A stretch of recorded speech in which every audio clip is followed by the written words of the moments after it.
All right, and I think with that, we will start jumping in. So good morning and afternoon, everyone. Thank you for joining us today. For those of you who don't know me, my name is Samantha Lego. I'm KeeLabs Marketing Director. We also have Ines on the back end of things today, who you might see in the chat box or answering some of your technical questions, so feel free to say hello to her. If you're familiar with KeeLa, you know Ines runs our newsletter. If you're not familiar, she sends out a lovely roundup of resources every Friday, and I highly recommend you check it out. Welcome everyone. It's been a busy month for us all. Even as a Canadian, I was glued to my screen watching the election unfold. But also even then, working remote now, as I know most of us are, it's been harder and harder to create boundaries with my own computer.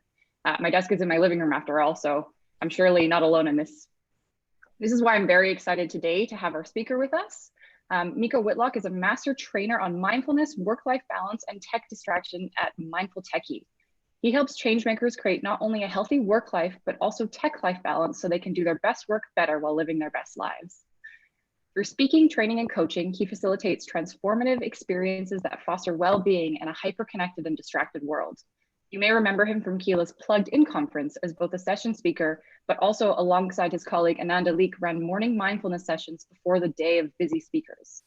More excitingly, Meico and KeeLa are releasing a 10-part in-app mindfulness library that will live inside your KeeLa account. Especially as we ease into the year-end fundraising season, it'll be more important than ever to take a moment for yourself to bring you back into the present and relieve your stresses.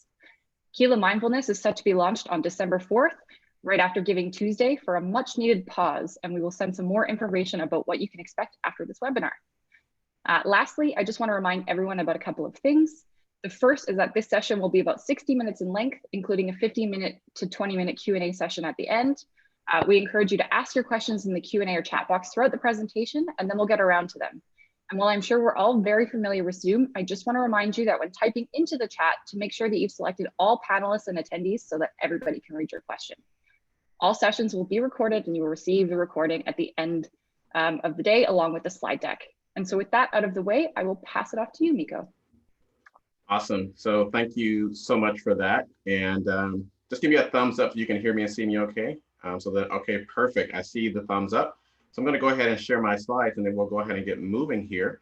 I'm excited to be here chatting with you all.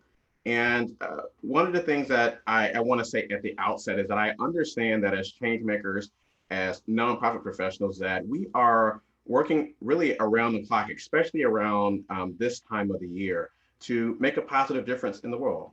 For some of us, our missions literally are to change the world, to actually make a positive difference. But I also recognize that if you're on this webinar, and if you are part of the sector, and you are focused on addressing some of the biggest challenges that we're facing today, that chances are you fall into the category of folks that probably have too many things on your plate. You're constantly putting out fires, and it just seems like you never have enough time and resources to get everything done. And so if this is anything like you, then you are not alone in feeling this way. And on top of this, we know that the pandemic this year has really complicated things for us. And it means for many of us that we're actually spending more time juggling the emails, the texts, the tweets, the meetings, alongside our changing and evolving personal responsibilities. But here's what I want you to know as we get started today. I want you to know that no matter what's going on in your life, no matter what's going on in your organization, no matter what's going on at work, that your purpose hasn't changed. And what I mean by that is that I believe that we're all called to use our time, our talent, and our resources in ways that serve others. And so it's no accident that you are serving in the capacity that you're serving right now. And so I don't want you to lose sight of that. And I want you to understand that that purpose, that mission, that why, that doesn't change just because we're in a crisis. In fact, it is in times of crisis, in times of disruption, that we are called, I believe, to step more fully into our purpose.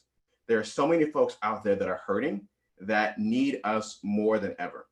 So I understand that there have been many changes, and that on an individual and even on an organizational level, we might need to actually make a shift. We might need to take a detour, but certainly this is not the time to give up or to throw in the towel. So I want us to be flexible. I want us to change our plans if we need to, but I want us to stay on purpose and understand that while our how may have changed, that our why, our big why for why we do the work we do, why we show up for our lives, that hasn't changed. I also want us to acknowledge that fear, doubt, anxiety, all of those are very real, very normal emotions for us to experience, but also to recognize that we have a choice in how we choose to respond to those. And I submit to you that one way that we can respond in a constructive way is to acknowledge that we might be a little scared.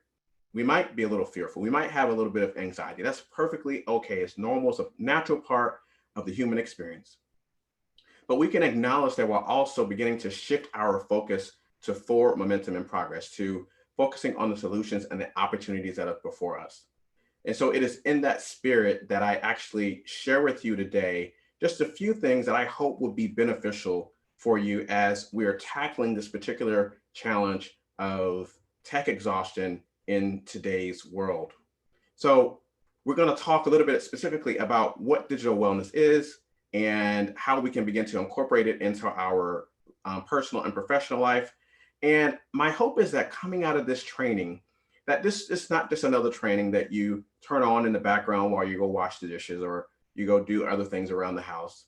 I hope that you actually make a commitment to doing something new and different that's going to actually help you to sustain you so that you can give your best to the work that you're doing. If you're not at your best, you can't give your best, and you can't pour into others if you aren't filling yourself up on a regular basis. So Sam has done a really good job of introducing me, so I won't say more about who I am. You all will have more information about me after the webinar. If people have questions, we can also answer those during the Q&A. But I want to posit as we get started here that some of the things I'm going to share with you might seem obvious. I'll just put it out there. Some of the things might seem obvious. Nothing that I'm presenting to you is rocket science.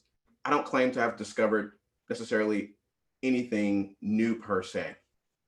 Perhaps a different perspective and a different view on things, perhaps. But I share this because I want you to, when you find yourself in a moment where you say, oh, well, I already knew that, or I've seen this before, I've heard that before, I want you to ask yourself, are you actually implementing what you know is probably best for you to do right now? Are you actually following through on implementing the basics in a way that is actually supporting you in being your best and giving your best? I want you to think about that and think about it sort of like perhaps, maybe you have memories of as a child learning to ride a bike and you remember how patient your parent or the person was that was teaching you and how you had to do the same thing over and over again until you mastered the basics.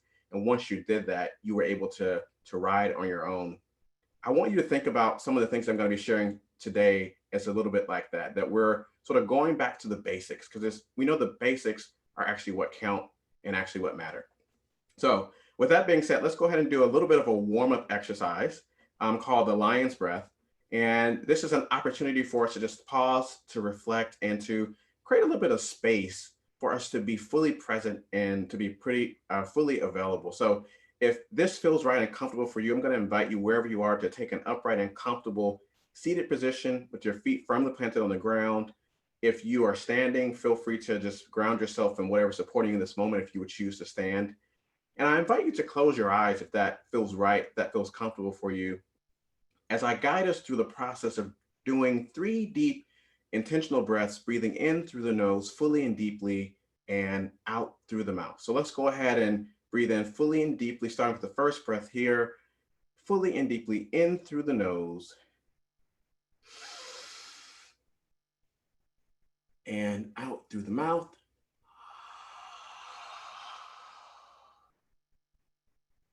One more time, in through the nose and out through the mouth.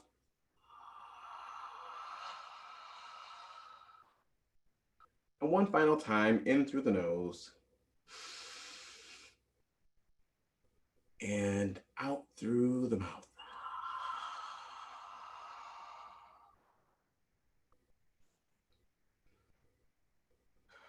Allow the body to settle. If you chose to close your eyes, I invite you to open your eyes when you're ready. And of course, if you feel moved to take a few more breaths on your own, I invite you to do that. And as we're doing that, go ahead and let us know in the chat if you're ready to get moving. Give me a yes into the chat. Give me a thumbs up on the screen. Let us know you're ready to move, and we'll get moving here. We've just done our warm up. And so I see folks that are chiming in. Awesome, awesome. I see the hands up, the thumbs up. Awesome. Thank you all so much. So let's go ahead and get started and talk about our framework for digital wellness. I'm loving the energy. Please keep it coming. Please keep it coming. I love this energy. So for the purpose of today's training, we're talking about digital well-being, right? And specifically in this day and time where we are, for the most part, around the world, we are a remote first workforce, unless you're an essential worker where you have to go in. And so when we talk about digital wellness, what we're talking about is not beating up on technology. We're not saying that technology is a bad thing. We're not saying that digital tools are a bad thing. We're saying we love our digital tools, but we want to be intentional. We want to be mindful of the ways in which we're using it. We want to use them in ways that actually foster a healthy, fulfilling, and balanced life, that actually add value to our life, as opposed to take away value from our life. And so with that being said, I want us to just do a level set, and I'm wondering if I can get some support in launching the first of the two polls that we're going to be talking about. We'll launch that first poll and have that come up, and then we'll come back to the second poll a little later. But we want to know a little bit about you and how your time has changed spending online. So how has the amount of time you spend online changed when it comes to responding to emails, online collaboration tools, et cetera, during the pandemic? So I see the responses coming in, and it seems like we're almost at 100%. Almost, more than 90% of folks are saying that there has been an increase, an overall increase. So that is absolutely amazing that we have this overall increase that we're seeing in how we are actually using our tools. And so that's one of the primary reasons that we're here. So we're all here. We're all in the right place again. It looks like 98% of us, looks like we have just one person saying it was the same as before. For the vast majority of us, it has actually increased. So that is very dramatic. So why is this? Let's take a moment to reflect on this. And if you want to put one of your number one challenges in the chat, go ahead and let me know that. And so we can go ahead and close this poll, and we can move on to our next slide, talking really about the challenges. So in the chat, if you want to put in what are your challenges? What's perhaps your number one challenge that you're having with tech exhaustion or tech life balance right now? And we'll be able to come back and address some of those. So I'm going to share some of the things that are sort of top of mind for a lot of the folks that I'm working with and things that I'm seeing. The first is that we're just being inundated and flooded with vast amount of information. We have access to more tools and information than we've ever had before.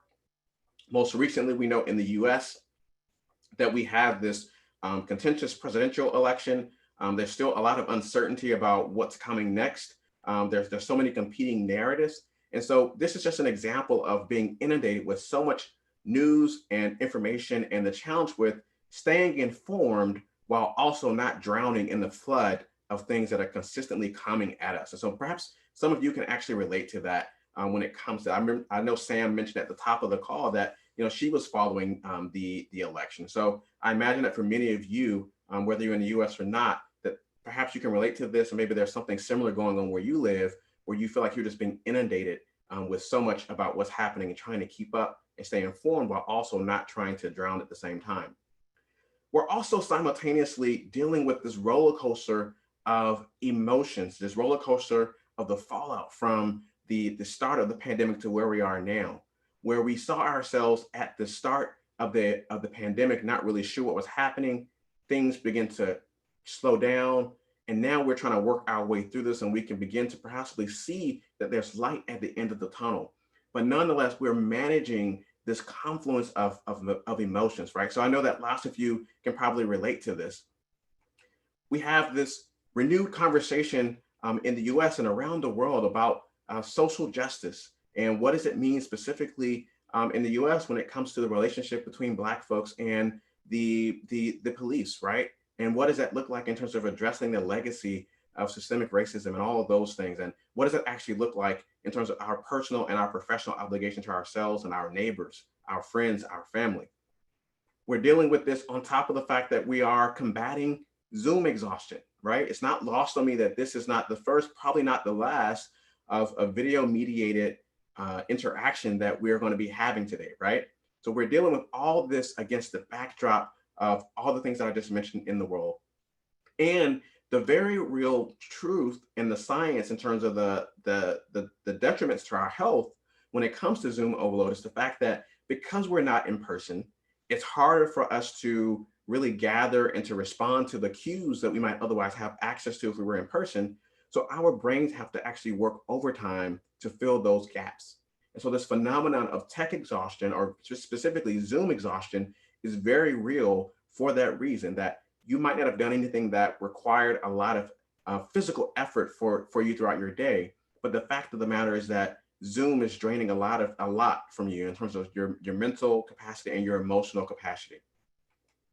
And then we're dealing with, on top of that, this idea that we have to get more done, right? Some of us feel like we have to get more done. Perhaps many of you can relate to this. You feel like you have to get more done. And so we're taking multitasking sort of to the next level, right? And we're trying to do multiple high-level tasks simultaneously on top of the tech exhaustion, on top of being emotionally and mentally drained. And that's just a recipe for disaster. And I think for many of us, we think that what's happening with the multitasking is more like what's happening on the left side, where at the end of our days and weeks, we have these nice chunks of things that we're actually gotten done, when the truth is probably more like what's happening on the right side, where our attention is so subdivided that we're actually getting less done than we actually think that we are. And that we're losing time with the switching costs every time we get off task and get back on task. On average, it takes us about 20 minutes. Some studies show that to actually get back on track once we are actually distracted, you actually get back fully immersed in whatever it was we were focused on before we were distracted. We're missing our commute, right? How many of you miss your commute? Let me know give me a hand raise or a thumbs up if you miss your commute, if you had a commute before. Yeah, I see the hands raised again. So absolutely. So many of us are missing our commute. And so one of the challenges with this is that we have found ourselves replacing that commute with actually working longer and harder, thinking that that's actually going to make us more effective. And the truth is that that is not the case. The science consistently shows that if you're consistently working more than about 55 hours a week, your productivity is actually declining, and that your best investment after that 55-hour mark is to just take some time off. You're going to be more refreshed, and when you come back to it, you're actually going to be able to move forward faster than you would if you continue to try to plow through the work, 55 plus hours each week on a consistent basis. And then finally, we're dealing with something that I call IDD. And you are perhaps familiar with ADD or ADHD, but what I'm talking about is intention deficit disorder. And this is a phenomenon where we actually find ourselves moving through life, really moving through our work without any real clear intention. And for many of us, I mentioned our commute being replaced by just more work. For many of us, perhaps we are waking up first thing in the morning. We grab our devices, which are probably serving as our alarm clock, perhaps. We are, looking at the news, responding to text messages, scrolling to social media, checking emails. And we're doing all of that sometimes before we've even said good morning to the person next to us. And we spend our entire days in this perpetual state of distraction and attachment to our devices. And that means that we are spending a lot of time being busy, and we're spending a lot of time checking things off. We're in meetings, we're checking emails, we're doing things here and there, but is it actually adding up to real change and impact? Is it actually aligned with purpose, as I talked about at the outside of the training? Are we actually aligned with the why, or are we just going through the motions because we just want to feel self-satisfied that we're doing something and that we're adding value, right? So we want to be clear about what we're thinking about when we talk about getting clear about our intention and having everything else flow from that. So with that being said, I want us to get ready to launch the second poll. And I'm curious, I want to hear from you again. Where are we in terms of your energy level, right? So let's go ahead and launch the second poll. So how is your energy level now compared to where it was before? And so we see the results that are coming in. And it looks like for the vast majority of folks, almost 80% or more, it looks like your energy level has decreased. For some folks, it's the same as before. And we actually have one person who I would be interested in talking to who says that actually, we have a few people who said that their energy level has actually increased compared to before the pandemic. So these are really important and startling results that we see here about where we are. And so it looks like everyone's had an opportunity to respond. And awesome. So, and you can see the results that are on the screen that, again, for most folks, it's decreased. For a few folks, it's actually increased. And then for also a handful of folks, it looks like it's been the same as before. But this is also another thing we want to be thinking about. We often focus so much time on time management that we forget about the importance of also managing our energy, right? Or thinking about our ROE, as I like to think about it, our ROE, or our return on our investment, right? Our return on our investment. So with that being said, we've sort of done a little bit of level setting to see where folks are. We've talked a little bit about the challenges. What I want to do is I just want to share a few basic strategies. I want to talk through those.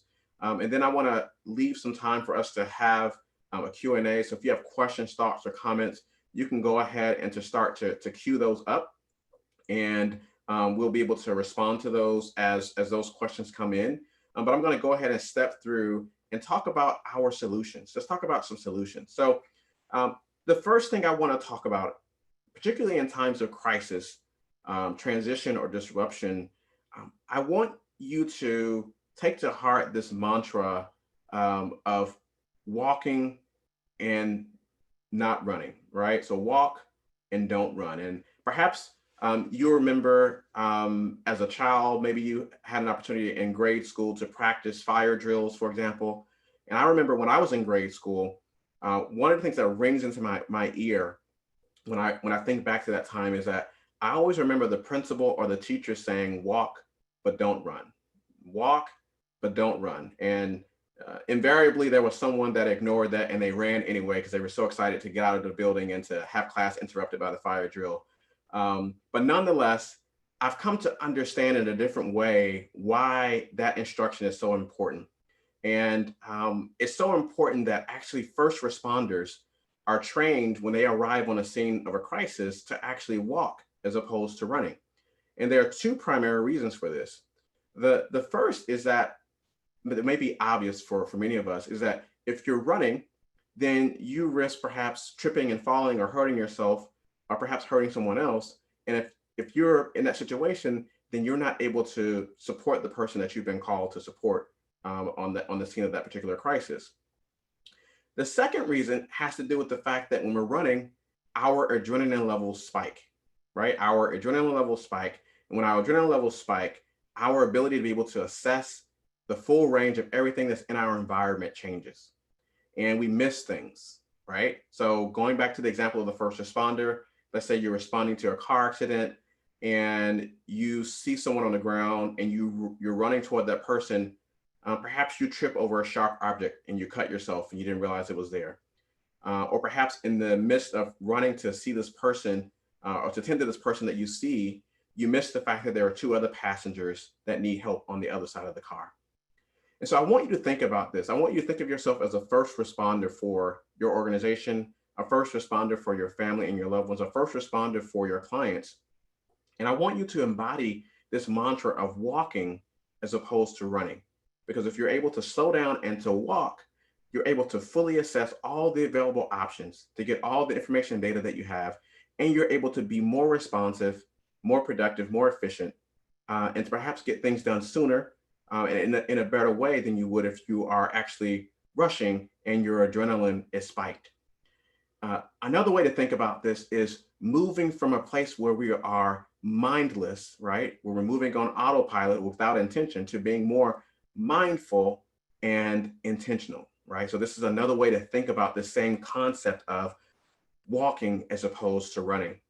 And so on the left side, what we see is it looks like someone's in a park, you know, they have all these thoughts in their head.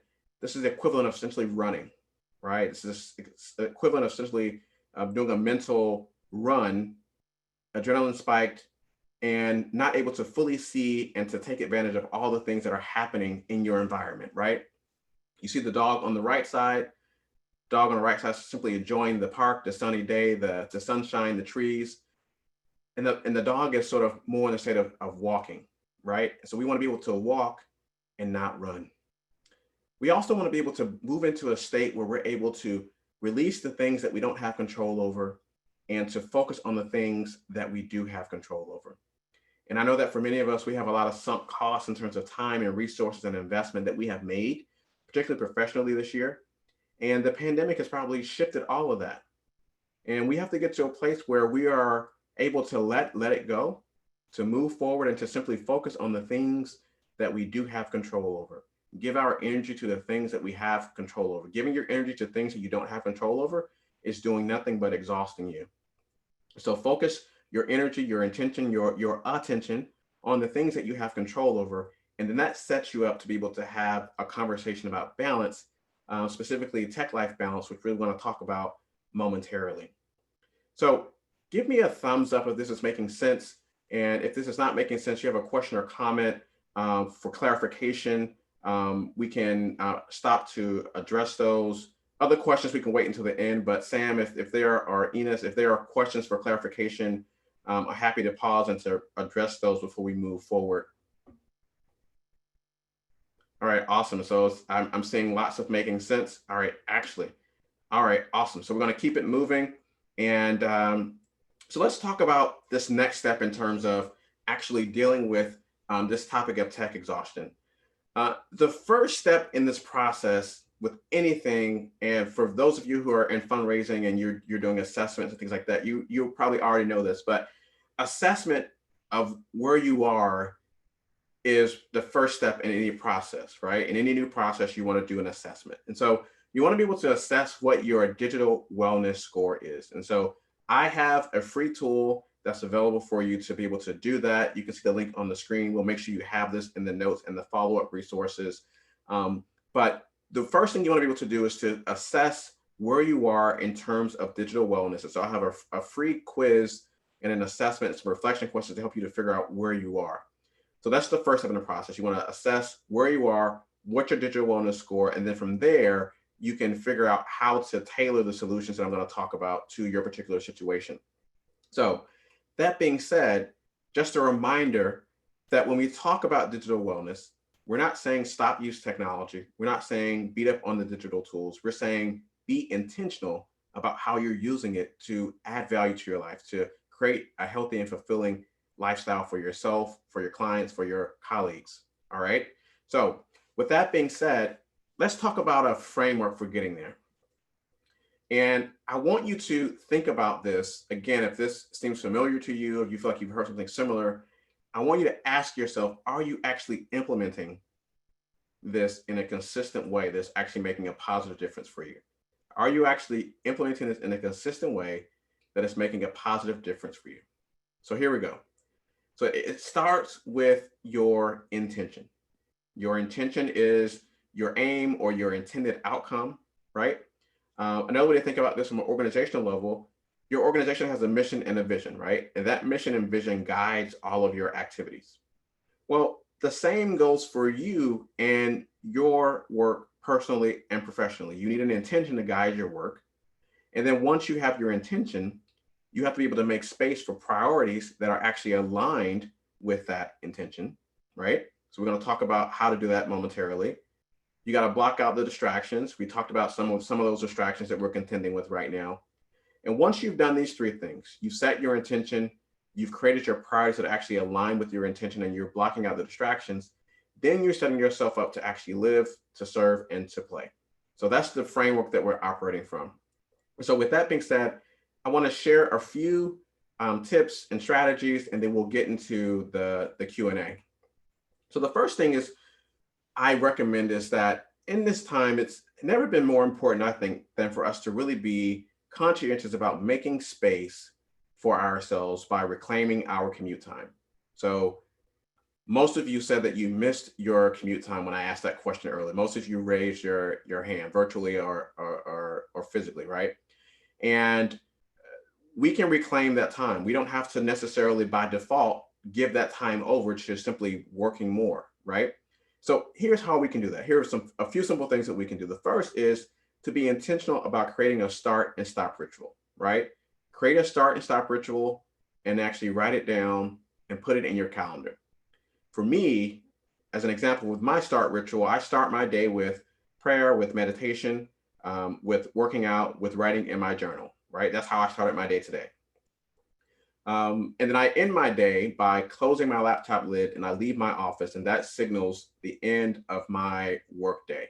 So for those of us who are working remotely, you want to make sure that you are making space for your commute time. Reclaim your commute time. That is your time. Use that for you. Add it to your calendar, and then schedule those non-work activities, right? Schedule your meals, times with loved ones, the breaks, the non-screen time.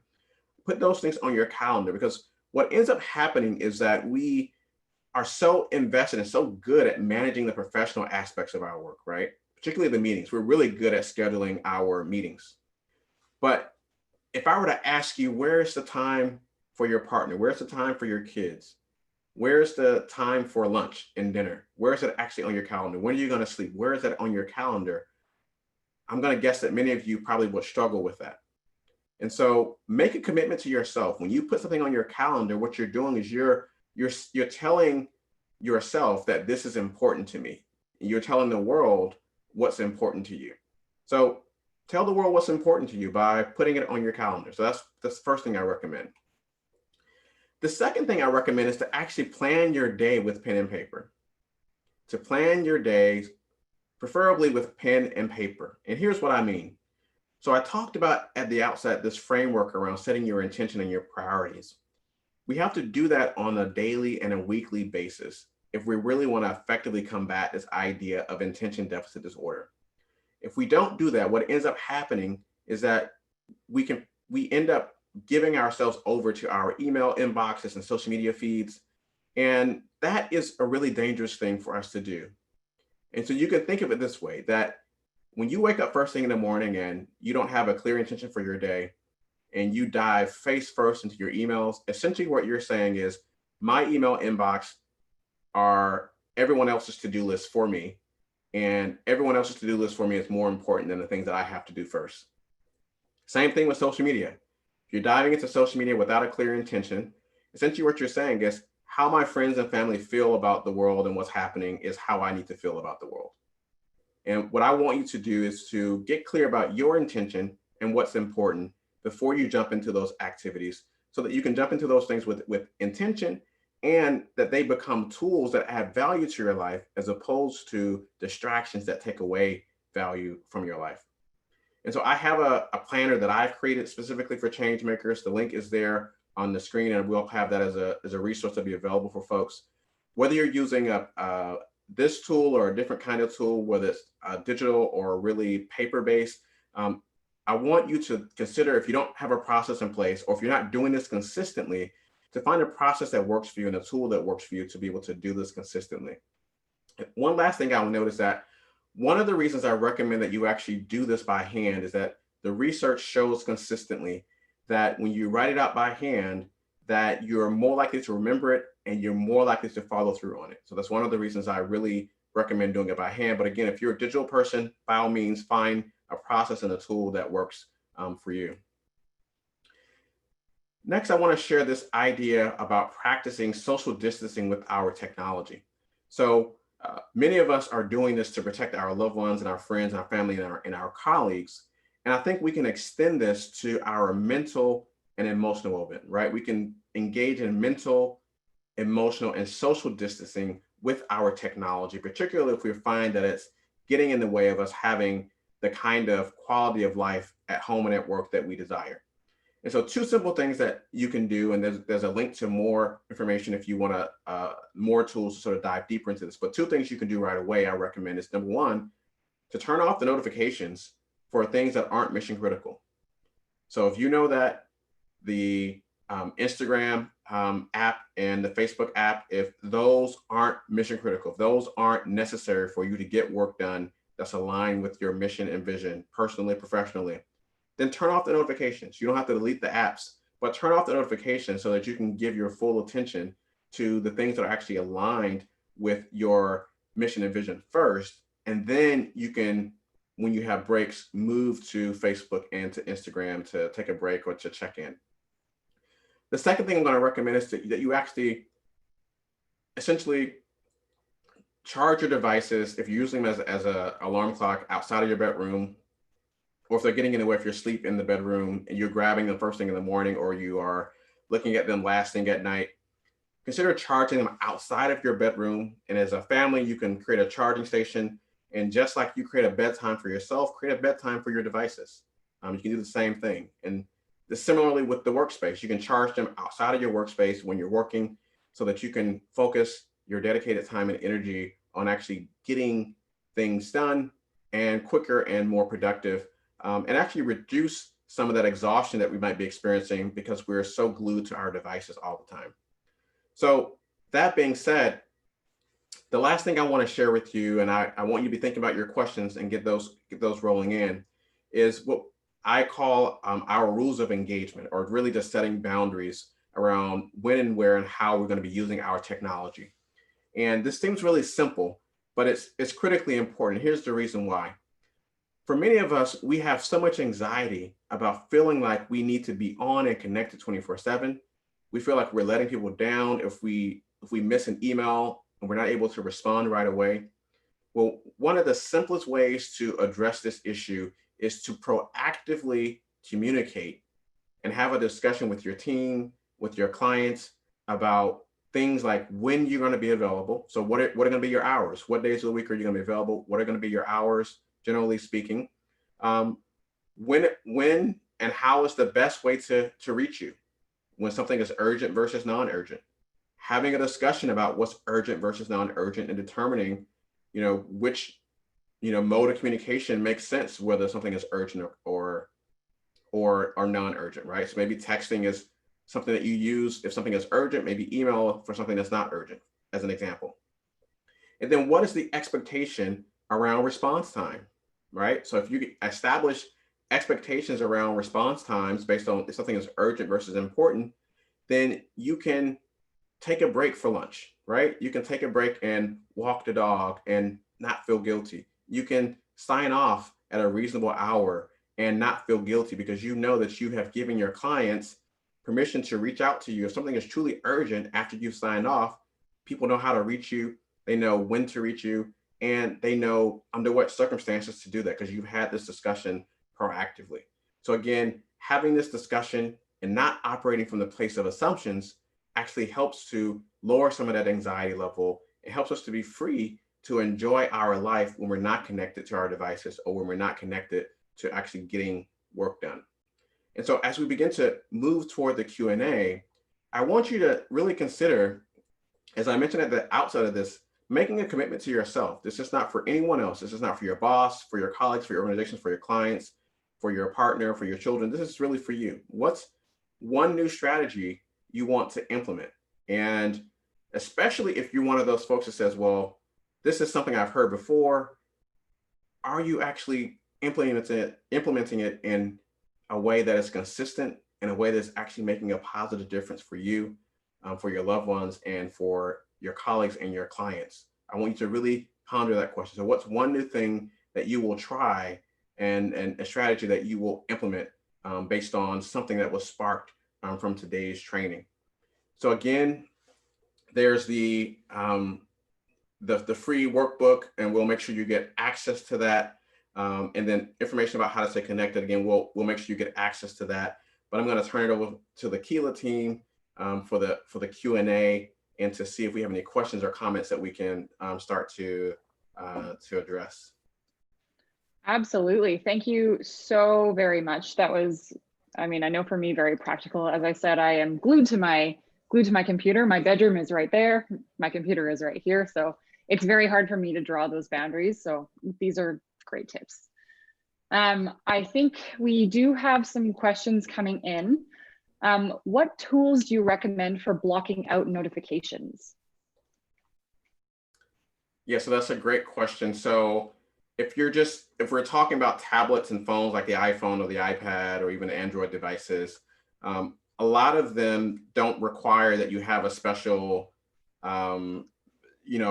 application to do that. A lot of the apps, you can actually go into your settings and determine based on each app where the notifications are able to be sent out, when, and what types of notifications. So on your mobile devices, that's pretty simple to do.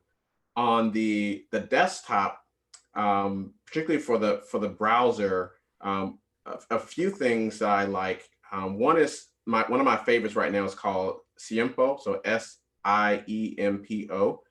They also have an app for the Android devices, but they also have a plugin for Chrome and for Firefox that essentially allows you to set restrictions on those distracting websites, so that you're able to limit your time or to not be bothered with those at all. So that would be one place to start without knowing more about what types of notifications this person is trying to address. I've got a question coming in from Elsie. Do you have any secret superpower moves for making sure you do self-care? Is there something surprising that you do that we might not have even considered? So here's a superpower tool, and maybe it's just my perspective. Maybe you'll find it superpower tool or not. I want you to consider the idea of the domino, the first domino. So if you've ever seen like the YouTube videos, or maybe you had the fortune of being to like a live event where they have like these thousands of dominoes lined up, and you knock over the first domino and all the other dominoes then get knocked over, right? So I want you to think about that first domino and to realize that when it comes to the type of change that we're talking about, it can be overwhelming to figure out where to start. I want you to think about what that first domino is. For me, my first domino is going to bed on time. That's something that I'm working on. I know that if I can go to bed on time and I can get a good night's sleep, when I wake up in the morning, I'm going to be refreshed. I'm going to be more likely to do my entire morning routine, my workout, and I'm going to be more productive as I start my day for my clients. And that's going to have a domino effect over the rest of my day. And if I repeat that over and over again, then that is like a superpower. Like that one thing made it possible for me to do all these other things. So I hope that is helpful. I actually have a follow-up to that in terms of bedtime. How long do you recommend leaving your phone before you go to sleep? So the studies that I've seen, not study, well, I should say the anecdotal data that I have seen about this in terms of the summarizing the science suggests that for your phones and really anything, about 20 to 30 minutes before bedtime, you want to begin the process of really disconnecting from any media that could sort of disrupt your sleep. So, watching the news, checking emails, anything that's going to be really intense that is going to negatively impact your sleep. And remember this, that when you're sleeping, your subconscious mind is still thinking, right? So whatever you put in your mind, those last 20 to 30 minutes is going to be top of mind in terms of rumination. So you want to be mindful of what you're taking in those last 20 to 30 minutes before you go to sleep, because they can really disrupt your setup for the next day. So I'll share a really quick example. When I was in graduate school, how I really came to understand this in a real visceral way is, I don't know if folks remember the show Dexter on, I think it was on HBO or Showtime. And for those who don't know, it was a really morbid show about a serial killer. And I see we have some fans, and a really great show, but really dark, right? And I found that I was watching that and I would wake up the next morning in a really grumpy mood, and I couldn't figure out why. And I finally sort of after sort of really ruminating on this, I realized that I was watching Dexter the night before, and that was the last thing that I saw. And that was impacting how I was feeling emotionally the next day. And so you want to be mindful of what you're giving your power and your energy to, especially right before you go to bed. That's a great tip. Fun fact, they're redoing Dexter. It's coming back out for all of you fans. Really? Wow. Yeah, no, that was just announced. So I'm awkwardly excited, although I will not watch it before bed. So thank you for that. Again, this is my question because I'm very heavily invested in this now. would you consider it a worthwhile effort to time track your work days? I know that everyone, the stereotype is that you work from home and that you just work 24 hours a day because you don't have that, I guess, that divide between your technology. But I find that I work such long hours. I've mentioned in my introduction, I'm on meetings for like 7 hours a day. So I don't ever have time to do my work. So I work later into the night. So I'm thinking of trying time tracking to like shame myself into realizing how many hours I'm working, but I don't know if that's a healthy approach or not. So yes and no. So let's work backwards in terms of the mindset. So this isn't about shaming ourselves or other people.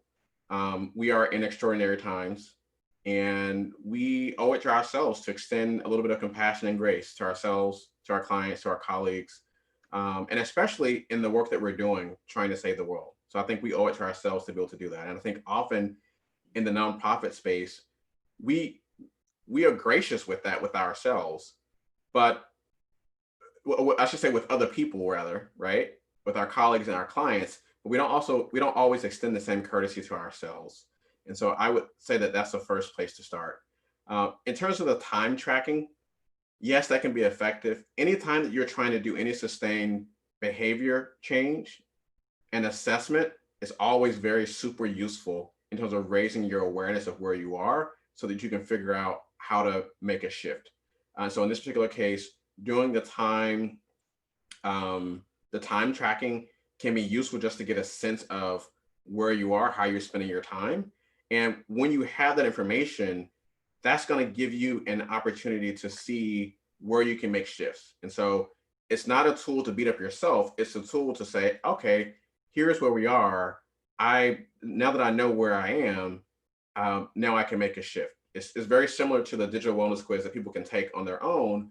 You get a score, but the score, no matter how you score, what the score is really irrelevant in the sense that it's not a tool to say like I got a high score or a low score or I did good or bad.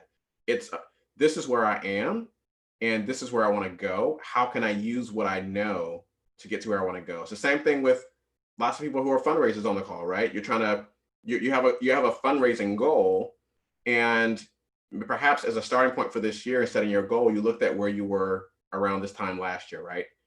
Hopefully folks weren't making a negative judgment about where they were last year, simply saying, this is where we were, and based on that, this is where I think we can go this year, right?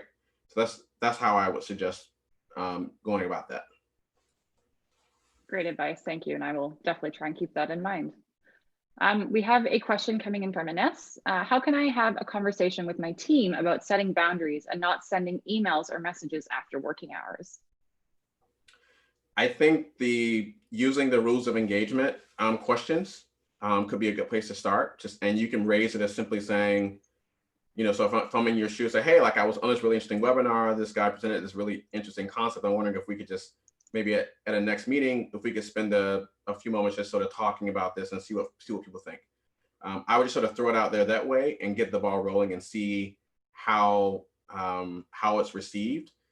Something else that you can do is to perhaps going into this meeting, you could actually create your own rules of engagement based on your response to the question and just say like, here's what I've been thinking. What do you guys think about this? And do you think we can maybe discuss as a team if we want to come up with some common, rules of engagement? Great idea. Thank you. The next question is from Toby. You mentioned that you start your day by journaling. What are some best practices for keeping a journal to help start your day off right?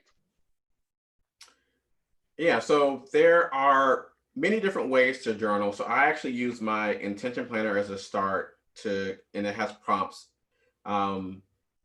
The best way I think to start with journaling is to set a time frame that is too small to fail, right? So maybe 2 minutes or 5 minutes, set a timer and, get a journal, planner, whatever works for you, a regular plain notebook, whatever works for you. Prompts, no prompts, lines, no lines, it doesn't matter. And just sit and commit to jotting whatever comes out for you during that time frame. It doesn't have to be structured. If you're a structured person, I can, if you follow with me, I can send you some journal prompts. If you feel like you need structure, if you feel like you're good with open-ended, again, setting your timer and letting it go. So I'm actually using this framework with reading because I'm trying to be more consistent with reading. And I found that committing to trying to read a certain number of pages or a certain number of chapters a day puts too much pressure on me. But if I set my timer and say, I'm just going to read as much as I can read for 15 minutes and just enjoy that for 15 minutes, I actually find that I actually get a lot more reading done. And so I just set my timer, 15 minutes, 30 minutes, read, enjoy as much as I can in that moment. And then once I'm done, I'm like, oh, I can check off, I got my reading done for today. That's a great idea as well. My morning commute now is essentially my walk to the couch with my book and my coffee. So I'm one of those people that do not miss my morning commutes because I've just replaced it with something that I actually enjoy instead. Oh, awesome. I love that. I think those are all of our questions, unless anyone has a last minute. Actually, I take that back. We have a question coming in from Tess. Are there any suggestions or creative approaches to stay connected with colleagues socially, either online or offline, but not in person? Yes. So let's see if I can think. I can share a few different buckets. Okay. So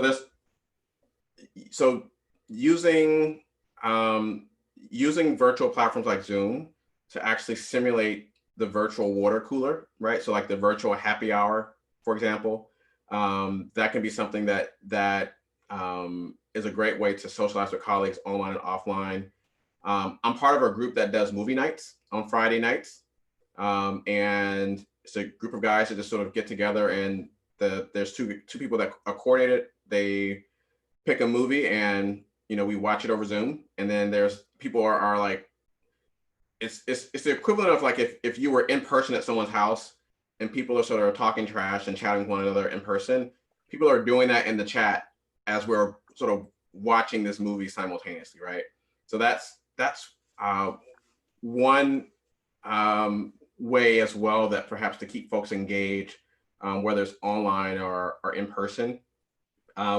Taking virtual walks together. So if you live in a place where it's safe to, and you can figure out how to walk around. I have one colleague that I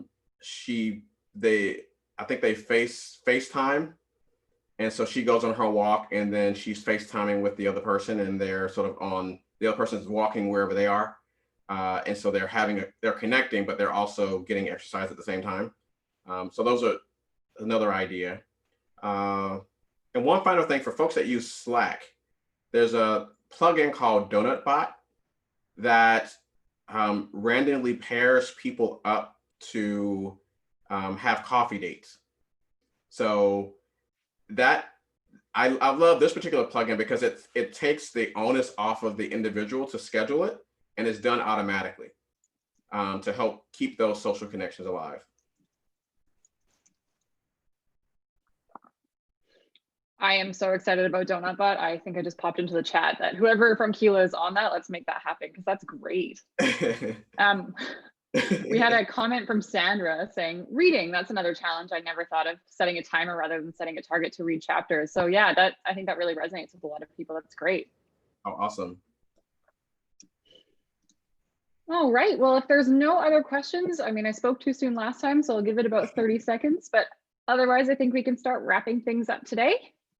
I guess that does conclude the session. So thank you so much again, Meico. This is a very important conversation to have, and one that I think a lot of professionals across any industry, not just the nonprofit sector, needs to really kind of take stock of. I know I'll be implementing your suggestions in my day-to-day, as I've said, to hopefully strive for a healthier relationship with my computer. Before we sign off here, I just want to remind you that our next webinar is actually this Thursday. So it's on November 12th at 10 a.m. Pacific time, 1 p.m. Eastern time. It will be led by consultant and nonprofit professional Adam Walker. He'll be leading a session on how nonprofits can make the most out of Giving Tuesday. As we all know, that's coming up mighty fast this year. And lastly, I just want to remind everyone again that this session was recorded, so you'll receive the recordings along with Meico's slide deck and resources towards the end of the day. Thank you so much, everyone, and I'll see you at the next webinar. I will pass it off to Meico for a final goodbye. Awesome. Well, I want to thank everyone for being a part of this and for all the energy that you shared with me.